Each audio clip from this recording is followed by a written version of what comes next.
front squat is similar to the back squat, except you hold the bar in front of your head as opposed to the back of your head. And that's where the name comes from.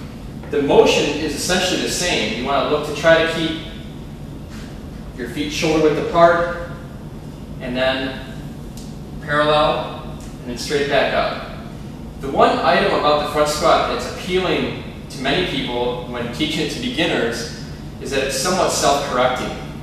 In the back squat, for example, you want to look to try to make sure a person keeps their chest up nice and tall and doesn't round their back, like this. In the front squat, I'm forced to keep my back arched, because if I let my back come forward like this, I lose the bar. So that's why the front squat is considered to be a self-correcting exercise as far as your back posture is concerned.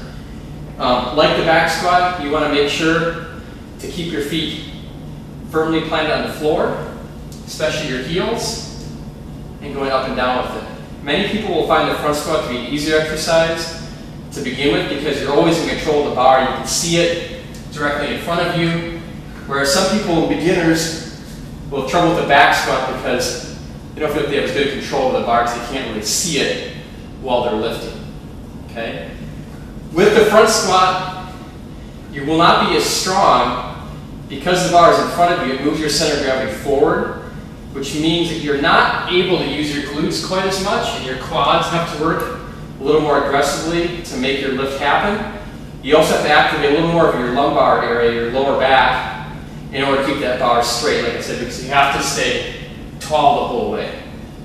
So you're not going to be as strong with a front squat as you are with a back squat. That can be a great beginning exercise to teach people the mechanics of squatting correctly, and also be a real nice exercise to use down the road too, to access quad involvement versus glute involvement. So again, just like that. Okay?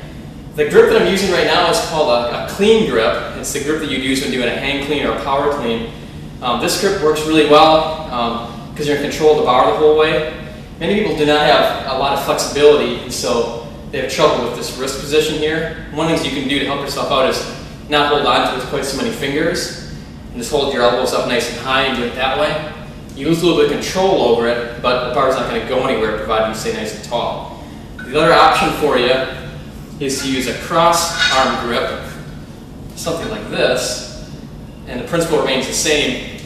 You still stay nice and tall with it. The problem with this is a little bit harder to dump the weight if you get stuck with it, because it's hard to kind of throw it off your body when it's crossed across you like this. But many people will use this grip if they don't have the flexibility in their wrists. But I advocate that you use the clean grip if possible. I just let my pinkies go when I do it to allow a little more range of motion when I'm squatting. Okay? Here's your front squat.